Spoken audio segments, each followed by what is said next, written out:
Imagine walking into a store for one thing, maybe a phone charger.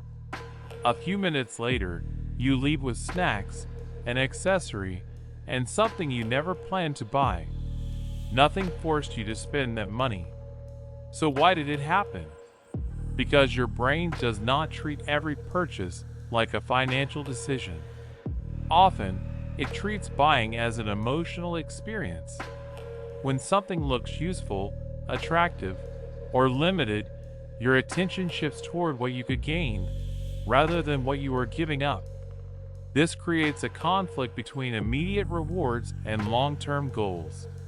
Your future self might want to save money, but your present self sees a discount and thinks, "This is a good opportunity."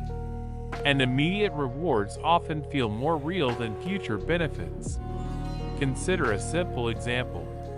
Something originally costs $20, but the price drops to $12. Your brain may focus on the $8 you supposedly saved, but ask a different question. Would you have spent $12 if there had never been a discount?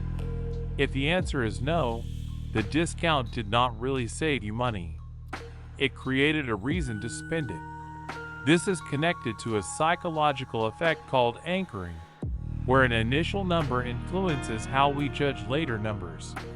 The original $20 becomes the anchor. Suddenly, $12 feels cheap because your brain compares it with $20, instead of asking whether the product is actually worth $12.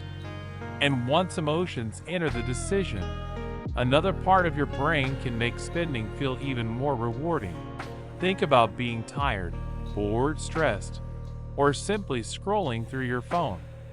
Then you see something promising convenience, entertainment, or a small improvement to your life.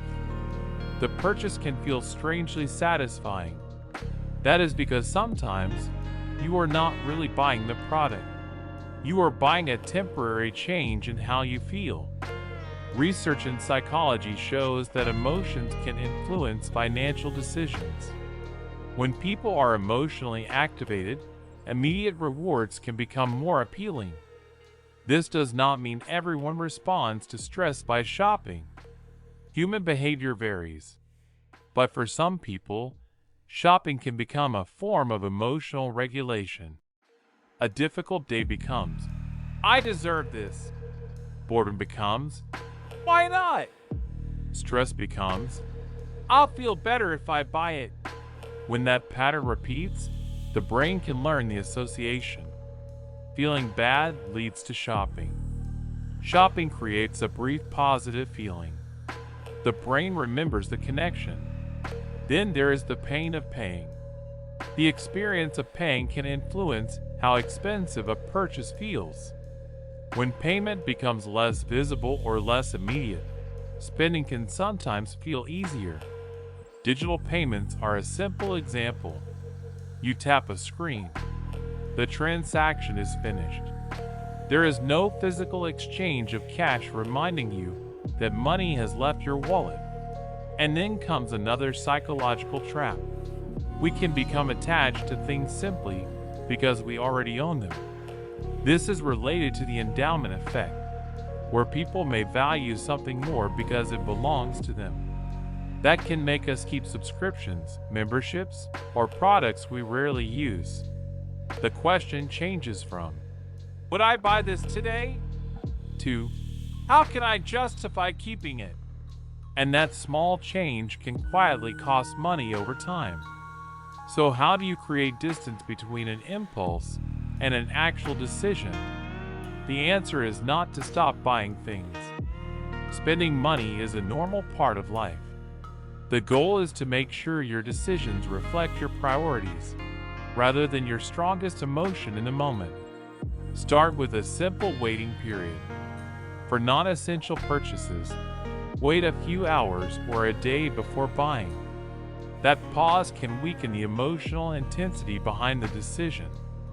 Another useful question is, "If this were not on sale, would I still want it?" If the answer is no, you may be reacting more to the discount than the product. You can also ask, Am I buying the thing or am I buying the feeling? Maybe it is excitement, maybe convenience, maybe relief from a difficult day. Understanding the emotion does not mean you cannot buy the product. It simply helps you recognize what is influencing the decision. Then make your spending more visible. Review your subscriptions. Check your recent transactions. Look at small recurring purchases. Each one may seem insignificant, but repeated decisions can become expensive when they accumulate. This is the deeper lesson of money psychology. Your financial life is shaped not only by income, investing knowledge, or mathematical discipline. It is also shaped by hundreds of small decisions made when you are distracted, emotional, tired, excited, or looking for convenience. Your brain naturally seeks rewards, reduces effort, and responds to immediate opportunities.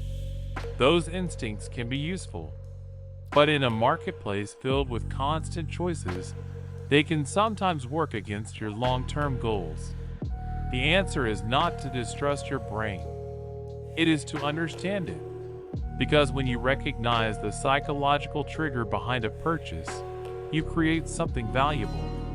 A moment to pause. A moment to question the impulse. And sometimes, the smartest financial decision is not buying something cheaper.